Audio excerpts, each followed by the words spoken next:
अस्सलामुअलैकुम। सलीम बुखारी शो से मैं हूँ ज़ैनब जतोई, मेरे साथ मौजूद है सलीम बुखारी साहब। अस्सलाम वालेकुम। वालेकुम अस्सलाम। कैसी हैं ज़ैनब आप? मैं ठीक हूँ, आप कैसे हैं? मैं भी ठीक हूँ। नाजरीन, आज हम प्रोग्राम में बात करेंगे भारत का तासुबाना रवैया सबके सामने है। दुनिया बदल रही है, लोग आगे जा रहे हैं, लेकिन भारत आज भी खुली दुश्मनी पर खड़ा है। और जिस तरह से भारतीय टीम का पाकिस्तान चैंपियन ट्रॉफी के लिए ना आना नहायत ही मायूस कुन है। लेकिन इस बार पाकिस्तान ने भी फैसला किया, पाकिस्तानी गवर्नमेंट ने खास तौर पर यह फैसला किया है कि इस बार डटकर अपना मौकिफ पेश किया जाएगा। और आखिर भारत ने जो ऑप्शन दिया है या जो वजह बताई है कि सिक्योरिटी कंसर्न्स और सिक्योरिटी इश्यूज की वजह से भारतीय टीम पाकिस्तान नहीं आना चाहती, और ऐसे में पाकिस्तान ने जो मौकिफ इख्तियार किया है, इस पर आगे क्या अमल दरामद किया जाता है और इस पर क्या आगे ऑप्शंस पर गौर किया जाता है, ये बड़ा जरूरी है। इस पर हम बुखारी साहब का तज्जिया लेंगे और साथ ही साथ प्रोग्राम में हम बात करेंगे सऊदी अरब की सरबराही में गजा और लबनान में जंगबंदी के मामले पर गौर किया जा रहा है कि इजलास सऊदी अरब में हो रहा है और इस पर जो जंगबंदी है, इन मामलात पर बातचीत की जा रही है। इस पर भी हम बुखारी साहब का तज्जिया लेंगे और साथ ही साथ प्रोग्राम में हम बात करेंगे कराची एयरपोर्ट पर चीनी शहरियों पर जो हमला हुआ था, उस पर इन्वेस्टिगेशन की जा रही थी और 3 दहशतगर्द जो हैं, जो मुलविस पाए गए हैं, उनको गिरफ्तार कर लिया गया है और मजीद भी इन्वेस्टिगेशन की जा रही है। और खासतौर पर यह भी बताया जा रहा है कि बैंक मुलाजिम जो है उसमें सहूलतकार निकले हैं। और ये दहशतगर्दी का जो नासूर है जो पाकिस्तान में फैलता जा रहा है, इस पर अभी तक काबू क्यों नहीं पाया गया, इस पर भी हम बुखारी साहब का तज्जिया लेंगे। बुखारी साहब, सबसे पहले तासुबाना रवैया है और जो कि खुली दुश्मनी पर मबनी है। पहले सियासत में हम देखते थे, अब जो है खेल के मैदान में भी कूद पड़े हैं कि उन्होंने कहा है कि हम अपनी चैंपियन ट्रॉफी के लिए टीम पाकिस्तान नहीं भेजेंगे। तो ये हिस्ट्री जो है, पहले तो बताएं कि आईसीसी की क्या हिस्ट्री है। मेरे ख्याल से हम अपने नाज़रीन के लिए थोड़ा सा रिकॉल करें कि ये सारी कहानी है क्या। देखिए जी, गुजारिश ये है कि क्रिकेट चूंकि इजाद हुई इंग्लैंड में जी, और इंग्लैंड का इसके ऊपर मुकम्मल कंट्रोल था पहले दिन से। फिर उसके बाद उसकी कॉलोनी थी ऑस्ट्रेलिया, क्योंकि वहाँ पर भी क्वीन का राज और किंग का राज चलता है, तो ऑस्ट्रेलिया शामिल हो गया। और इस मोनोपोली की वजह से 1975, 1979 और 1983 के वर्ल्ड कप जो है वो इंग्लैंड में हुए। ठीक है, उसके बाद फिर जो बरसगीर की टीमें थी, खास तौर से जो सब कॉन्टिनेंट की टीमें थी, जिसमें बांग्लादेश है, जिसमें भारत है, जिसमें श्रीलंका है, जिसमें हम है, तो इन्होंने एक का किया। उन्होंने क्या किया, ऐसी की तैसी, ये कैसे हो सकता है कि मोनोपोली हो और वो अपनी मर्जी से जहाँ चाहे टूर्नामेंट कराएं, और हम इतनी बड़ी क्रिकेटिंग कंट्रीज़ हैं और हमारे यहाँ टूर्नामेंट ना हो। लिहाजा 1987 का जो क्रिकेट वर्ल्ड कप था, उसकी मुश्तरका मेज़बानी मिली पाकिस्तान और भारत को, और वो इंतहाई कामयाब तरीके से जो है वो कराया गया। उसके बाद 1992 का वर्ल्ड कप फिर ऑस्ट्रेलिया चला गया, लेकिन फिर 1996 का वर्ल्ड कप जो है वो पाकिस्तान और भारत को उसकी मुश्तरका मेज़बानी मुयस्सर आई। और यानी सबसे बड़ा इवेंट ये था कि उसका जो फाइनल था 1996 का वर्ल्ड कप का, वो लाहौर में खेला गया था, अगर आपको याद हो। ठीक हो गया जी। तो एक तो ये एक मोनोपोली का जो जिसका दावेदार सिर्फ इंग्लैंड था, वो फिर शेयर हुई बरसगीर के साथ, जो बरसगीर की टीमें थी। लेकिन 2008 में भारत के रवैये में यकसर एक तब्दीली आई और भारत जो है वो ग्रेजुअली मजबूत से मजबूत तर होता चला गया। दूसरी बात यह है कि सबसे ज़्यादा फंड जनरेट करता है भारत, इसलिए कि आई बॉल जो कांटेक्ट है क्रिकेट के साथ, वो ज़ाहिर आबादी की बुनियाद पर वो वहाँ पर बहुत ज़्यादा है। आपको याद होगा कि 2016 में सार्क कॉन्फ्रेंस की मेज़बानी भी पाकिस्तान को मैसर आई थी। वो रोटेशन में होती है, हिंदुस्तान के बाद हमारा नंबर था, लेकिन भारत में उसमें भी आने से इनकार किया और अपना असर और रसूख इस्तेमाल करके बाकी के जो अरकान थे सार्क के, उनको भी कहा कि वो पाकिस्तान ना आए, और यूं वो समिट नहीं हो पाई थी। ठीक हो गया जी। दूसरी बात यह है कि एक हकीकत यह है कि भारतीय क्रिकेट बोर्ड जो है वो मुखालिफ नहीं है भारत की क्रिकेट टीम का पाकिस्तान आने में। ये हिंदुस्तान की हुकूमत है जो अपनी उसी पुरानी रविश की वजह से पाकिस्तान को भी क्रिकेट में आइसोलेट करना चाहते हैं। ये वो इसमें कामयाब होंगे कि नहीं होंगे, ये तो खैर बात की बात है। लेकिन आप देखें, हैरानकुन बात यह है कि इस वक्त क्रिकेटिंग वर्ल्ड में एक बहुत बड़ा नाम है विराट कोहली जी। 15 साल से वो इंटरनेशनल क्रिकेट खेल रहे हैं, लेकिन आज तक पाकिस्तान नहीं आए हैं। ये आपको इससे पता चलेगा कि कितना बायस, और हमारे सारे टॉप प्लेयर्स वहां जाके खेलते हैं। न सिर्फ ये, जब वो भारत की टीमें आया करती थी तो वापस जाके उनके जो बड़े बड़े प्लेयर्स थे, कैप्टन, वाइस कैप्टन, जो नामवर खिलाड़ी थे, वो पाकिस्तान की मेज़बानी की किस तरह तारीफ़ करते थे। वो उन चैनल्स को भी याद होगा, और जिन्होंने उन चैनल्स पर वो प्रोग्राम देखे हैं भारत के लोग, उनको भी वो याद होगा। देखिए, पाकिस्तान जो है वो क्रिकेट के एतबार से सेफ कंट्री है, इसलिए कि ये जो आईसीसी के जो टूर्नामेंट्स होते हैं उनकी बुनियाद जो है वो 5 वाइज एक कंपनी है, इंटेलिजेंस कंपनी है जी। जो इंटेलिजेंस फराहम करती है कि किस मुल्क में 5 क्रिकेट वाइज। खेलना जी। जो है वो सेफ है। अगर इन्होंने क्लियरेंस ना दी होती तो ना ऑस्ट्रेलिया की टीम पाकिस्तान आती, ना वेस्ट इंडीज आती, ना न्यूजीलैंड आती, ना ऑस्ट्रेलिया आती। बिल्कुल। इसका मतलब यह है कि Pakistan is a safe cricketing venue. ठीक है जी। तो एक तो ये बहुत बड़ी बात है। और इसके अलावा न सिर्फ ये कि 5 वाइज ने क्लियरेंस दी, बल्कि इन ममालिक की अपनी इंटेलिजेंस एजेंसियां जो हैं उन्होंने भी क्लियरेंस दी, तो तभी तो पाकिस्तान के अंदर मैचेस आके खेली हैं उनकी टीमें। जी आप कुछ पूछ रही थी। बिल्कुल बुखार साहब, इंग्लैंड, न्यूजीलैंड, ऑस्ट्रेलिया के भी अपने बात की कि वो पाकिस्तान आकर मैच खेला और सिक्योरिटी वाला तो कोई इशू है नहीं। जो भारतीय गवर्नमेंट पेश कर रही है कि शायद सिक्योरिटी जैसे मामलात हैं और इस तरह से करके शायद पाकिस्तान को हम क्रिकेट के मैदान में आइसोलेट कर देंगे, जो बेसिक उनका कंसर्न है जो सबके सामने है। ठीक है, और अब जो सिक्योरिटी का एक बहाना बनाया जा रहा है कि शायद पाकिस्तान में हमारे प्लेयर्स को उस तरह से सिक्योरिटी फराहम नहीं की जाएगी, इसलिए हम अपनी टीम को नहीं भेजना चाहते। अब आपको क्या लगता है कि आईसीसी पाकिस्तान का जो पाकिस्तान अपना मौक़िफ़ पेश करेगा उस पर आईसीसी क्या रद्द-ए-अमल देगा, जबकि आपको पता है कि स्पेक्टेटर्स की ज़्यादा तादाद भारत की तरफ से आती है, भारत की तरफ से ज़्यादा रेवेन्यू भी जनरेट होता है। देखिए, जो आईसीसी है उसकी जो भारत के सामने मजबूरियां हैं उसकी वजूहात हैं। पहली बात तो ये है कि फॉर एग्जांपल आईपीएल जी, ये जो लीग खेली जाती है ये इतनी ग्रेट पे मास्टर बन गई हुई है कि दुनिया भर के खिलाड़ी जो हैं वो अट्रैक्ट होते हैं, बल्कि ख्वाहिश करते हैं कि आईपीएल में उनको शामिल किया जाए। ये भी एक बहुत बड़ा इन्फ्लुएंस है आईसीसी के ऊपर। बल्कि आईसीसी के हवाले से जो है ना, इंटरनेशनल क्रिकेट काउंसिल कहने के बजाय लोग उसको कहते हैं इंडियन क्रिकेट काउंसिल। बिल्कुल। तो ये सिर्फ इसी वजह से है कि वहाँ रेवेन्यू इतना जनरेट होता है कि वो मोनोपोलाइज करते हैं आईसीसी के फैसलों को भी। दूसरी बात ये है जनाब कि अब सिनारियोज क्या है। अगर भारत नहीं आता है तो हमारे पास 4 ऑप्शंस है या 4 सिनारियोज आप कह सकते हैं। ठीक। पहली बात तो ये है कि जो असूल की बात है वो है कि सब टीमें आएँ और पाकिस्तान में खेलें। ठीक। ये सिनारियो 1 है। ठीक है। सिनारियो 2 ये है कि अगर हाइब्रिड सिस्टम के ऊपर, जैसा कि पहले माजी में हो चुका हुआ है, भारत के मैचेस, पाकिस्तान और भारत के मैचेस बाहर दुबई वगैरह में कराए जाते हैं, तो भी ये टूर्नामेंट जो है ये प्रोसीड कर सकता है। तीसरा जो है वो ये कि पूरी की पूरी चैंपियन ट्रॉफी ही किसी और मुल्क में शिफ्ट कर दी जाए। ये भी एक सिनारियो है। और चौथा सिनारियो ये है कि अगर भारत की टीम जो है वो आने से इनकार कर देती है तो आईसीसी को चाहिए कि 9 नंबर की जो टीम है उसको अपग्रेड करके इन 8 में शामिल कर दिया जाए। ये हैं वो सिनारियो जिनसे हम अपने व्यूअर्स को यानी इन्फॉर्म करना चाहते थे कि इस किस्म की बसात जो है वो बिछ रही है। अब इसके अंदर होगा क्या? ऑब्वियसली पाकिस्तान जो है वो अब स्ट्रॉन्ग पोजीशन में है, क्योंकि वो अगर इनकार कर देता है कि अच्छा जी ठीक है, अगर इंडिया नहीं आता है तो हम भी फिर इसमें इंटरेस्टेड नहीं है, तो इसका मतलब ये होगा कि आईसीसी और स्टार जो जिसके पास इसके राइट्स हैं टीवी चैनल्स के ऊपर दिखाए जाने के, वो बकौल शेर अब्दुल मर्वत के, ये दोनों बढ़ जाएंगे, यानी आईसीसी भी और साथ स्टार भी। जी अब एक शॉर्ट ब्रेक लेते हैं, हमारे साथ ही रहिएगा।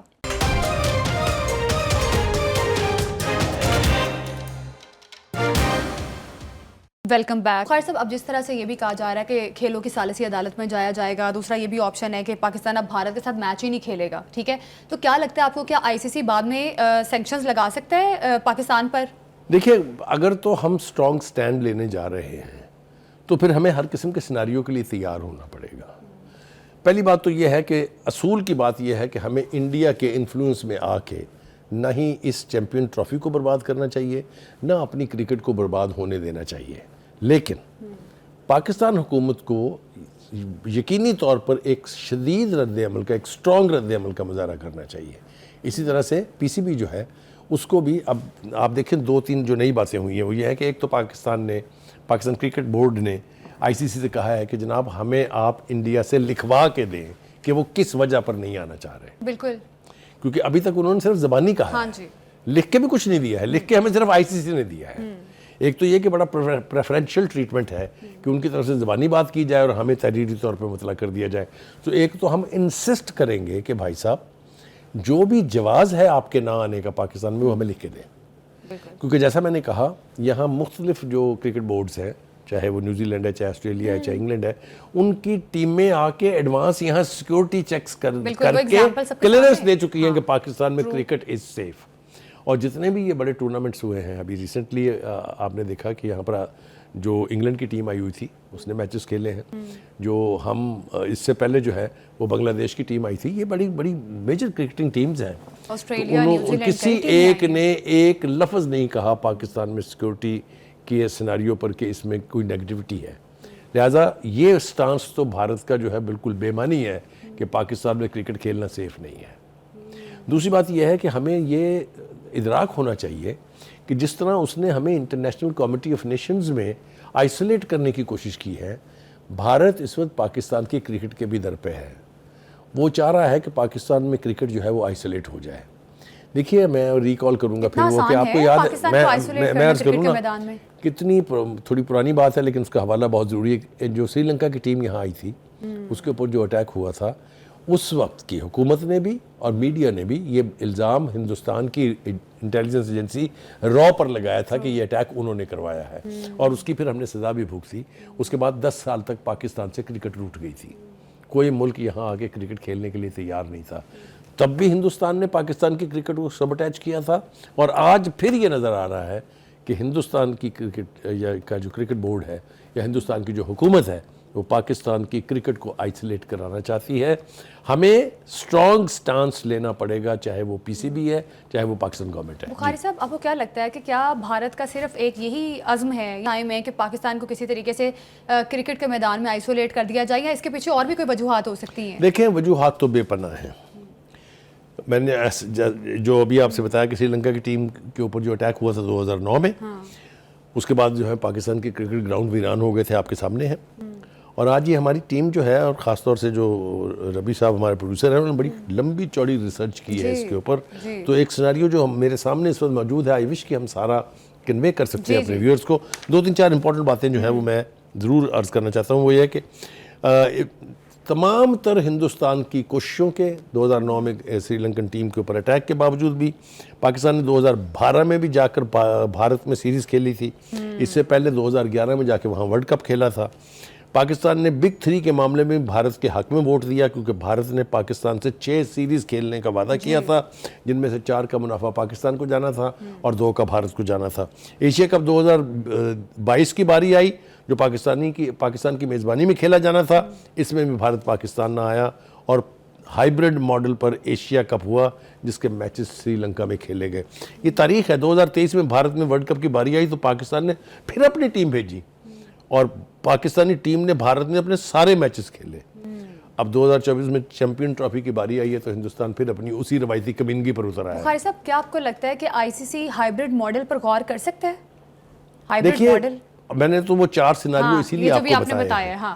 लेकिन देखना ये है कि how are we going to react. PCB कैसे रिएक्ट करता है, पाकिस्तान गवर्नमेंट कैसे रिएक्ट करता है।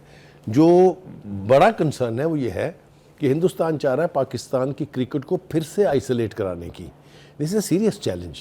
आई think both Pakistan cricket board and Pakistan government must take strong actions, चाहे वो आईसीसी में है कि उसके ऊपर प्रेशर डालना है, चाहे वो क्रिकेटिंग वर्ल्ड के अंदर जाके लॉबिंग करना है। जो भी करना हो वो मेरे ख्याल से करना चाहिए, ताकि भारत अपनी इस मजमूम हरकत में कामयाब ना हो। ठीक है बुखारी साहब, 2031 तक की ये एक कॉन्ट्रैक्ट जो इनमें साइन होते हैं, तो उसमें 3 ऑप्शंस होते हैं। एक तो हाइब्रिड वाली बात अभी आपने की, पाकिस्तान के अंदर मैच खेलें या पाकिस्तान के बाहर जाके खेलें, तो कई ऑप्शंस आपके सामने होते हैं। तो भारत जब एक कॉन्ट्रैक्ट होता है तब भारत ने इस पर बात नहीं की, लेकिन जब एन वक्त आप पहुंचे हैं तो अब भारत कह रहा है कि हम अपनी भारतीय टीम नहीं भेज सकते। ये जो घटिया सियासत है ना, ये भी भारत वालों के साथ ही मुंसलिक है। देखिए, ये जो आइटिनरी बनती है कई साल पहले बनती है, और तमाम मुल्कों के बोर्ड जो है वो शामिल होते हैं उसमें, ऑन बोर्ड होते हैं, और कंसेंसस के साथ ये आइटिनरी बनती है। लेकिन आपने, जैसा मैंने अभी ये तफसील बताई है आपको, कि हर बड़े इवेंट्स और हर बड़े टूर्नामेंट से पहले हिंदुस्तान अपनी कोई ना कोई नई पख निकाल के पाकिस्तान की क्रिकेट को आइसोलेट करने की कोशिश करता है। हमें स्टांस लेना पड़ेगा, हमें स्टैंड करना पड़ेगा कि हम उसकी इन कोशिशों को नाकाम बनाएं। इसके लिए जैसा मैंने कहा कि पीसीबी और पाकिस्तान की government, we will have to see, अभी ज़्यादा वक्त नहीं रह गया है, फरवरी में होनी है ये, तो तवक्को करते हैं कि ये दोनों ही अपने अपना स्टांस जो है उसको बड़े बिल्कुल। वेल प्रिपेयर्ड करके इंटरनेशनल अरीना में जाएंगे और भारत की इन साजिशों को नाकाम बनाने की बिल्कुल, भारत की कोशिश इस साजिश को यकीनी तौर पर पीसीबी और पाकिस्तान की गवर्नमेंट जो है वो अपना मौक़िफ़ पेश करेगी, और जो भारत साजिश कर रहा है पाकिस्तान को क्रिकेट में भी आइसोलेट करने की, वो यकीनी तौर पर नाकाम होगी। अब एक शॉर्ट ब्रेक लेते हैं, हमारे साथ ही रहिएगा।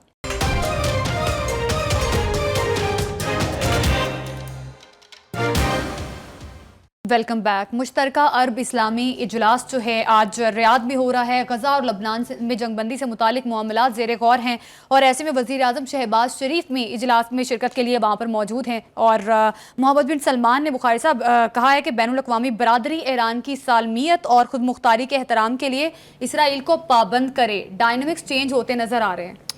पहली बात तो यह है कि इस कॉन्फ्रेंस का इनेकाद जो है, इसके ऊपर मुझे वो दाग देलवी का शेर याद आता है कि न जाना कि दुनिया से जाता है कोई। आप देखें कितने हज़ारों फ़लस्तीनी जान से गए, लाखों की तादाद में लोग जो हैं वो ज़ख्मी और बेघर हुए हुए हैं। न जाना कि दुनिया से जाता है कोई, बहुत देर की मेहरबान आते आते। इजलास का इनेकाद अगर बहुत पहले हो गया होता तो ये मुझे ना शायरी उतर रही है मेरे ऊपर इस ताख़ीर की वजह से, कि वो भी तो शेर किसी ने कहा था ना, देर लगी आने में तुमको, शुक्र है फिर भी आए। तो ये इजलास जो है कई लिहाज से खुशाइंद है। पहली बात तो यह है कि इसमें दिखाई दे रहा है, पहले ओआईसी हुआ था, कुछ मैं अर्ज़ करूँ आपसे। पहली बात तो यह है कि ईरान और सऊदी अरब की ये जो कुर्बत है, ये तो इतने मरोड़ उठ रहे होंगे अमेरिका की एडमिनिस्ट्रेशन के पेट में और नेतन्याहू के पेट में कि आप तसव्वुर नहीं कर सकते। क्योंकि माजी में सऊदी अरब को इस्तेमाल करके जिस तरीके से मुसलमान ममालिक में फूट डालने की कोशिश और साजिश की गई अमेरिका की तरफ से, उसके ऊपर अब फुल स्टॉप लग रहा है। इसलिए कि जो बयान है सऊदी क्राउन प्रिंस का और जो आपने भी पढ़ के सुनाया भी है कि इस ईरान की जो सालमियत है और ईरान की जो खुद मुख्तारी है उसको यकीनी बनाया जाए। यानी ये बहुत स्ट्रॉन्ग स्टेटमेंट है इसके बारे में। यानी अगर मैं स्टेटमेंट आपको पढ़ के सुनाऊँ तो वो कहते हैं कि बैनुल-अक़वामी बरादरी ईरान की सालमियत और खुद मुख्तारी के एहतराम के लिए इसराइल को पाबंद करे। Coming this from the Saudi leadership, क्योंकि वहाँ पॉलिसी स्टेटमेंट जो है वो सारे क्राउन प्रिंस की तरफ से आते हैं। ये मैं समझता हूँ इस कॉन्फ्रेंस की सबसे बड़ी डेवलपमेंट ये है। मैं थोड़ा सा याद करा दूँ अपने नाज़रीन को कि इससे पहले ईरान और सऊदी अरब मुश्तरका फ़ौजी मशक़ें भी कर चुके हैं, और इसके ऊपर इस वक्त जो सऊदी आर्मी चीफ़ हैं वो ईरान में मौजूद है और ईरानी अपना हम मनसब जो है उनके साथ उनकी मुलाकातें हो रही हैं, और फ़ौजी और दफाई शोबों में ताउन को यकीनी बनाने की बात की जा रही है। ये मैं समझता हूँ कि इस दिहाई की सबसे बड़ी खबर है। ठीक है जी, अब आ जाए जनाब वहाँ फ़लस्तीन में हो क्या रहा है जी। पहली बात तो यह है कि ये इजलास अगर पहले हो गया होता, कोई हिकमत अमली तय हो गई होती, तो आज हम इतने बड़े नुकसान से बच गए होते। ठीक है जी। दूसरी बात यह है कि एक यकसां इस्लामी और अरब मौक़िफ़ अगर आएगा तो यकीनन उसका एक वेट होगा। ठीक है जी। दूसरी बात यह है कि वहाँ जो एलाइड डेवलपमेंट्स हो रही हैं वो ये है कि वो जो बढ़ के मारता था ना, जिसका नाम नेतन्याहू है, वो जो घटिया इंसान है, दुनिया का बेरहम भी है, ज़ायनिस्ट माइंडसेट का जो हीरो जिसको वो कहती है इजरायली कौम, वो इतना बुज़दिल, इतना डरपोक है कि वो ज़मीन बोस हो गया है। ज़मीन के अंदर कोई तय खाने में जाके उसने अपना दफ्तर बना लिया है, और डर का ये आलम है कि उसने अपनी बेटे की शादी भी मुलतवी कर दी है। दहशत का ये आलम है कि अदालतों में जो मुकदमा उसके ऊपर चल रहे थे वो वहाँ जाने से भी आ रही है, इसलिए कि उसको ये डर है कि किसी वक्त भी मुझे हिजबुल्लाह उड़ा देगी। ये भी इसलिए कहना बहुत ज़रूरी है कि वो जो समझते हैं कि हम माइटी हैं, हम कुछ भी कर सकते हैं, वो जब अल्लाह ताला की तरफ से फिर उनके दिन मुख्सर होने लगते हैं तो उनकी बुज़दिली और डरपोकी का यही आलम होता है जो इस वक्त नेतन्याहू का है। तो ये अपनी जगह एक हकीकत है, और उसकी वजह यह है कि हिजबुल्लाह ने बिलाखिर उसके घर को निशाना तो बना लिया था ना। वो घर से अगर बाहर ना होते तो उस दिन फारग थे नेतन्याहू साहब। ठीक है जी। आगे आ जाइए जनाब। इसके साथ ही लाइट डेवलपमेंट ये हो रही है कि कतर ने इसराइल और हमास की जो सालसी की कोशिशें थी उनको रोक दिया है, और ये कुछ 10 दिन पहले उन्होंने ये कहा था कि अगर इस कॉन्फ्रेंस के, इस मीटिंग के नतीजे में कोई मुआहदा ना हुआ तो फिर हम आगे नहीं बढ़ सकते। इसराइल की तरफ से इल्ज़ाम हमास पे लगाया जा रहा है, हमास की तरफ से ये वाज़ेह तौर पे कहा जा रहा है कि मुकम्मल जंगबंदी के बगैर किसी किस्म का कोई मुआहदा करने के लिए हम आपके साथ तैयार नहीं है। I think it's a moral position, इसलिए कि जितनी बर्बादी हो चुकी हुई है, जितनी बर्बादी इस वक्त हो रही है, उसके होने के साथ साथ मेरे ख्याल से ये तवक्को रखना कि कोई मुज़ाकरात कामयाब हो जाएंगे, मुझे तो ऐसा दिखाई नहीं देता है। दूसरी तरफ यह है कि जो वेस्टर्न मीडिया है, ख़ासतौर जो अमरीकी और इजरायली मीडिया है, उन्होंने खबर चलाई थी कि जी कतर ने हमास के दफातर बंद कर दिए हैं और उसकी लीडरशिप को कहा है कि मुल्क छोड़ दे। इसकी शदीद अल्फाज में मजम्मत की है इस बयान की कतर ने, और ये कहा कि ऐसा कुछ भी नहीं हुआ है, उनके दफातर भी मौजूद हैं, उनकी लीडरशिप भी यहाँ पर मौजूद है। ठीक है जी, आगे चलते हैं जनाब, थोड़ा सा आगे बढ़ते हैं तो फिर आप देखिए कि मज़ीद क्या हो रहा है। ये यानी जो लीडरशिप वहाँ इस वक्त मौजूद है कॉन्फ्रेंस में, उनकी तरफ से जिन लीडरान के बयान बहुत सख्त किस्म के आए हैं, वो थोड़ा सा मेरे ख्याल से अपने लोगों के साथ शेयर करना जो है वो बहुत ज़रूरी है। एक तो मैंने बताया कि क्राउन प्रिंस जो है उन्होंने बहुत स्ट्रॉन्ग स्टेटमेंट दिया है। दो और बातें जो उन्होंने कही हैं बहुत ज़रूरी हैं। इसराइल दोबारा ईरानी खुद मुख्तारी के खिलाफ वर्जी ना करे, इसराइल ने जाहरियत ख़त्म न की तो मज़ीद पाबंदियाँ लगाएंगे। Now this is the most important part of his statement, क्योंकि अगर सऊदी अरब अपने तमाम एलाइज जितने भी मुस्लिम ममालिक के हैं उनके साथ राहदारी पे पाबंदियाँ लगा दें, उनके खिलाफ एयर स्पेस इस्तेमाल करने पर पाबंदियाँ लगा दें, तो इसराइल एक लैंड लॉक कंट्री है, उसका नातका बंद हो सकता है अगर ये इफेक्टिवली यानी इसको इम्प्लीमेंट कर दिया जाए। मज़ीद उन्होंने ये कहा है जी कि यानी इसराइली हमलों ने लिबनान की खुद मुख्तारी और सालमियत को ख़तरे में डाल दिया है। वो मतलब ये है इम्प्लाइडली कि हम लिबनान को गज़ा नहीं बनने देंगे। ठीक है जी, तैयब अर्दगान साहब जो हैं वो बोले हैं और उन्होंने शदीद तरीन अल्फाज में इसराइली जहरियत जो है उसकी मजम्मत की और ये कहा है कि इसराइल फ़लस्तीन के वजूद को ख़त्म करने के दरपे है। ठीक, बुखारी साहब, क्राउन प्रिंस ने खुद मुख्तार फ़लस्तीन रियासत की भी हिमायत। एब्सोल्युटली, देखिए बात यह है कि पहले तो दो रियासती हल की बात हो रही थी, वो इसराइल उसके ऊपर भी कायम नहीं हुआ। ये ओस्लो अवार्ड के नतीजे में ये सब कुछ तय हुआ था। इससे पहले कैंप डेविड हुआ था, आपको याद है। तो इसराइल ने किसी भी इंटरनेशनल कमिटमेंट की पाबंदी नहीं की है, हमेशा वायोलेट किया है। जो कोई भी समझौता हो, जो कोई भी एग्रीमेंट हो या जो कोई भी उससे तकाजा किया जाए, इसराइल इंतहाई हठधर्मी का मुजाहरा करते हुए अपनी कमिटमेंट से पीछे हट जाता है। ठीक, बुखारी साहब, अब आपको क्या लगता है ये जो इजलास आज हो रहा है और इस इजलास के नतीजे में क्या लगता है आपको कि इसराइल पर वाकई में प्रेशर क्रिएट किया जाएगा कि लबनान और गज़ा में जंगबंदी हो सके? क्योंकि जिस तरह से नेतन्याहू छुपता फिर रहा है, अदालतों में वो नहीं जा रहा, उसके अपने लोग वहाँ उसके खिलाफ हैं, तो क्या लगता है आपको कि वाकई इस इजलास का कोई मानी खेज नतीजा निकलेगा? मेरा ख्याल ये है कि ये देर से ज़रूर हुई है ये कॉन्फ्रेंस, लेकिन ये अब बग़ैर किसी यानी सॉलिड फैसले के ख़त्म नहीं होगी।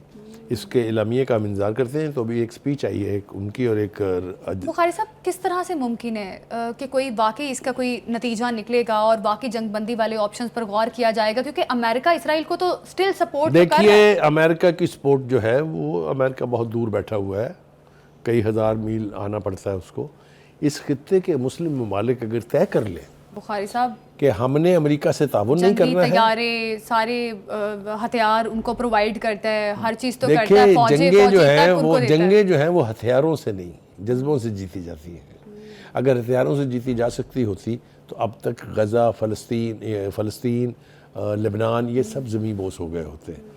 जंगे जो है ना वो सिर्फ हथियारों से नहीं जीती। गज़ा तो ज़मीं बोस हो चुका है। देखिए, आप एक दफ़ा वहाँ जंग बंद होने दें, फिर आप देखिएगा कितनी बर्क रफ्तारी से ये वापस अपने कदमों पे खड़ा होगा। ये पहले भी आजमाया जा चुका है और अब दोबारा भी इसकी आजमाइश जो है वो हो जाएगी। रीबिल्डिंग जो है वो तो एक ऐसा प्रोसेस है जिसको आप वसाइल के साथ। बुखारी साहब, सवाल तो यही पैदा होता है ना कि जंग बंद होती है तो फिर कंट्रोल किसका होगा? देखिए, कंट्रोल अगर फ़लस्तीनी अथॉरिटी का नहीं है या फ़लस्तीन का नहीं है या हमास का नहीं है तो कोई कबूल नहीं करने जा रहा है इसको। ये तो इसराइल की ख्वाहिश है कि वहाँ पर कंट्रोल जो है वो इसराइल के हाथों में चला जाए या किसी और के हाथों में चला जाए। मिसाल के तौर पर यूनाइटेड नेशन की फोर्सेस वहाँ आ जाएंगी। ऑप्शन इसराइल का तो नहीं है, क्योंकि वो फोर्सेस आती हैं जब जंग ना होने के यानी जंग होने के अमल को रोकना हो। जब जंग हो चुकी, तबाही हो चुकी, नुकसान हो चुका, हज़ारों की तादाद में लोग शहीद हो गए, लाखों की तादाद में लोग ज़ख्मी हैं, तो अब यूनाइटेड नेशन की फोर्स के आने का कोई तुक नहीं है। जंगबंदी होगी, जंगबंदी के बाद रीबिल्डिंग का प्रोसेस शुरू होगा। अब तो अरब इस्लामी ममालिक इजलास कर रहे हैं और शायद इसका कोई ना कोई अभी पता चलेगा, एलामिया भी जारी होगा तो क्या इसकी प्रोग्रेस हुई है। 50,000 से ज़ायद लोग शहीद हो गए, लाखों के करीब लोग ज़ख्मी हैं, बच्चे चले गए, इतना नुकसान हो गया। क्या आपको लगता है कि अब इजलास में अगर कोई स्टैंड लेता भी है तो क्या वो लोग जिनके घर तबाह हो गए, जिनके वालिदैन चले गए, बच्चे चले गए, वो तो वापस नहीं आएंगे? देखिए, जंगों में होने वाले नुकसान का अजाला तो कभी नहीं होता। असल बात तो ये है कि क्या एक कौम सरवाइव करेगी। अगर फ़लस्तीन और फ़लस्तीनी कौम सरवाइव कर जाते हैं तो ये जंगें जो हैं ये तो कौमों की ज़िंदगी में आती और जाती रहती हैं। हमने हिंदुस्तान के साथ 3 जंगें नहीं लड़ी हैं बड़ी, तो हिंदुस्तान की कोशिश तो थी ना हमें एलिमिनेट करने की, हमें ज़मीं बोस करने की, लेकिन कामयाब हुआ। हमसे 10 गुना ज़्यादा आबादी है उसकी, हमसे 10 गुना बड़ी फ़ौज है उसकी, वसाइल उसके पास बेपनाह है, एलाइज उसके पूरी दुनिया में है। हुए ख़त्म हम, तो इस तरीके से ख़त्म नहीं होते। बिल्कुल, मिडिल ईस्ट में इस्तेहकाम लाने की कोशिश की जा रही है और अब देखना ये है कि ये इजलास जो है कहाँ पर स्टैंड करता है। इसराइल को नकेल डालने के लिए अब जो ये इजलास हो रहा है और अरब इस्लामी ममालिक क्या किन ऑप्शन पर गौर करते हैं। अब एक शॉर्ट ब्रेक लेते हैं, हमारे साथ ही रहिएगा।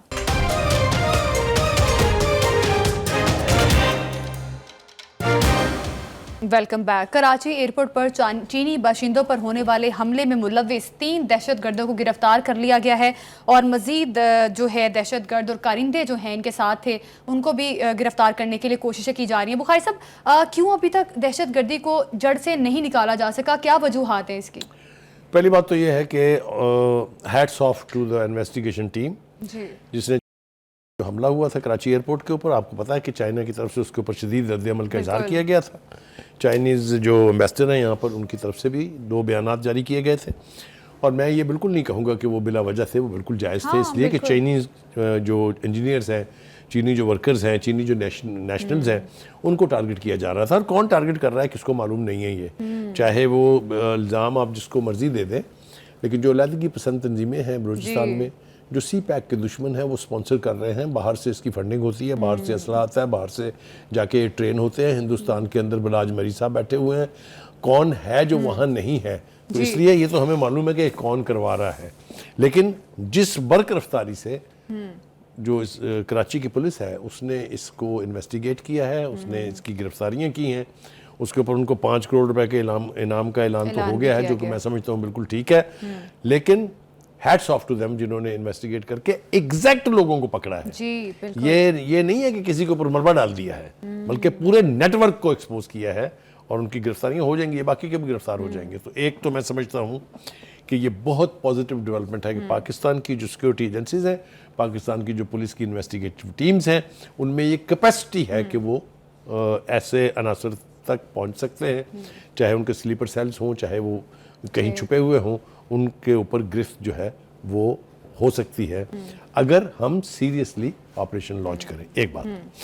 दूसरी बात यह है कि वज़ीर दाखिला जो है वहाँ के ज़ियाउल नजार साहब, उन्होंने कहा है कि जी BLO हो या SR, सबको मुतनब्बे करते हैं कि कार्रवाइयाँ बंद कर दें, वरना हम किसी को नहीं छोड़ेंगे। तो ये जो एक सेंस ऑफ डिटर्मिनेशन है, ये मैं समझता हूँ कि बहुत ज़रूरी है। और वज़ीर आला ने भी कहा कि दहशतगर्दों के साथ अब पूरी तवानाई से लड़ेंगे। हाँ, मेरे ख्याल से अल्टीमेट सोल्यूशन इसका यही है कि बजाय इसके कि हम सरेंडर करें उनको, हम पूरी कुव्वत के साथ अगर उनके पास जाएंगे। मैं ना मौलाना फजल रहमान साहब के इस बयान से इतफाक नहीं करता कि फौज को इतने इख्तियार दिए कि कुछ नहीं हुआ। हाँ, कौन कहता है कुछ नहीं हुआ? जी जरा सुनिए तफसील मुझसे। पहली बात यह कि सबसे पहले सवात में ऑपरेशन राह निजात जो है वो लॉन्च किया गया, सवात को खाली कराया गया, ये गढ़ बन गया था। आपको पता है जितने भी लोग अफगानिस्तान से आते थे दर्रों के जरिए या चोर रास्तों से, उन्होंने कंसंट्रेशन हो गई थी उनकी सवात में, और Swat was a no go area before the operation was assigned to the Pakistan army. तो एक बात तो यह है। दूसरी बात यह है, उसके बाद 2 ऑपरेशन और हुए जो मेजर ऑपरेशन है राह निजात से बहुत बड़े ऑपरेशन। एक ऑपरेशन ज़रबे अज़ब था और दूसरा था ऑपरेशन रद्दुल फसाद, याद होगा आपको। जी बिल्कुल बिल्कुल। कोई पाकिस्तान में मस्जिद, कोई इमाम बारगाह, कोई मार्केट, कोई बाजार, कोई सड़क महफूज नहीं थी। सुबह से शाम तक लाशें उठा उठा के लोग तंग आ गए थे। ये उन 2 ऑपरेशन के नतीजे में पाकिस्तान में सुकून आया था। एक मरतबा फिर इन फितनों ने सर उठाया है, और I tell you very honestly, सवाए फौज के किसी के पास इसका इलाज नहीं है, क्योंकि उनके सामने खड़े होकर छाती तान के गोलियां खाने का हौसला जो है वो सब में नहीं तो है। बुखारी साहब, मौलाना फजलुर रहमान फिर ये बात क्यों कर रहे हैं कि हमें मजबूत फौज चाहिए, और ये बातें कि दहशतगर्दी के खात्मे के लिए 2010 से फौज को बेशुमार इख्तियारात दिए गए, लेकिन इख्तियारात के बावजूद अभी तक दहशतगर्दी खत्म नहीं हुई। तो ये है कि ये स्टेटमेंट उन्होंने क्यों दी है? पहली बात तो ये है कि अगर इख्तियारात ना दिए जाए तो सीरियस ऑपरेशंस लॉन्च नहीं हो सकते। दूसरी बात यह है कि वो नाराज क्यों हैं, मुझे हैरत है, आपको पता है, मुझे हैरत है, आपको नहीं पता क्यों है वो नाराज। इसलिए है कि उनका ख्याल ये है कि फौज ने उनको इलेक्ट्रल प्रोसेस से बाहर निकाल के फेंक दिया, इमरान खान को लेके आई, नाराज किसी से थे, गुस्सा किसी पे उतार रहे हैं। तो ये तो बिल्कुल खुली बात है, इसमें तो कोई दो राय नहीं है। तो ये फौज से उनकी नाराजगी जो है उसकी कई वजूहात हैं जिसमें मैं इस पर जाना नहीं चाहता। अच्छा, लेकिन ये गुस्सा जो है उनका फौज के ऊपर, ये मेरा ख्याल से बिला जवाज है। फौज को इख्तियारात आप नहीं देंगे तो वो इन अनासर को, जिनको पाकिस्तान के अंदर से भी सपोर्ट हासिल है, ये मेरी बात को गौर कीजिए मैं क्या कह रहा हूँ, ऐसे अनासर जिनको पाकिस्तान के अंदर से, पाकिस्तान के बाहर से सपोर्ट मिल रही हो, उनका कला कमा करने के लिए फौज को आपको इख्तियार देने पड़ेंगे। मैं आपको ले जाता हूँ 90 की दहाई में कराची में सवाए लाशें समेटने के कुछ होता था। फिर उसके बाद आपको याद है ऑपरेशन सपुर्द किया गया रेंजर्स के। क्या अब ये कराची वही कराची है जो 90 की दहाई में था? बिल्कुल भी नहीं है। कराची की रोशनियां वापस आ गई हैं, कराची की रौनक वापस आ रही है। तो ये कहना कि जो लॉ एनफोर्सर्स हैं उनको इख्तियारात देने से कोई नतीजा नहीं निकलता है, मैं ये बात मानने के लिए तैयार नहीं हूँ। और मैंने आपको मिसालें दे के साबित किया है कि किस तरीके से यहाँ बात कहाँ पहुँच गई थी कि घर से निकलने वाले हर आदमी की माँ, उसकी बीवी दुआ करती थी कि ये खैर से रात को वापस आ जाए। इतने गैर महफूज हो गए थे हम। तो courtesy of the army and thanks to the army, जिन्होंने उस खौफनाक सूरत हाल को हमसे दूर किया है। और आज पाकिस्तान और पाकिस्तान के अवाम जो हैं, they are much more safer than they were से about 10 years ago। Anyway, having said that, जो दहशतगर्दी का फितना है, जो दहशतगर्दी का अफरीत है, इससे जान छूटनी चाहिए। पाकिस्तान की बहुत हो गया है, हमने बड़ी सज़ा भुगत ली है। हमने अमेरिका के कहने के ऊपर जंग लड़ी अफ़गानिस्तान की, आज तक उसकी कीमत चुका रहे हैं। 40 लाख के करीब हमने अफ़गान मुजाहिदीन की मेज़बानी की और 40 साल से कर रहे हैं। तो ये क्या, कौन सी सज़ा है जो हमने नहीं भुगती है? बिल्कुल, दहशतगर्दी को खत्म करने के लिए मेरा ख्याल फौज को काफी क्रेडिट जाता है कि फौज जो है वो कोशिश कर रही है, और ये क्रेडिट देना चाहिए जा रही है। और पाकिस्तानी गवर्नमेंट को भी इसका क्रेडिट जाता है कि पाकिस्तानी गवर्नमेंट भी इसमें एक और बात से पहले कि आप कंक्लूड करें, फौज को जो लसबेला में जो ऑपरेशन हुआ है उसमें 2 मुबैना खुदकुश बमबार जो है वो गिरफ्तार हुए हैं, जो कराची में सिक्योरिटी फोर्सेस और गैर मुल्कियों को निशाना बनाना चाहते थे। उन्होंने कन्फेशन किया है ये। बिल्कुल, दहशतगर्दों को गिरफ्तार किया जा रहा है और मजीद जो सहूलतकार हैं उनको भी गिरफ्तार करने के लिए जो है छापे मारे जा रहे हैं। अभी प्रोग्राम से हमें दीजिए इजाज़त, कल फिर मुलाकात होगी। अल्लाह हाफिज़।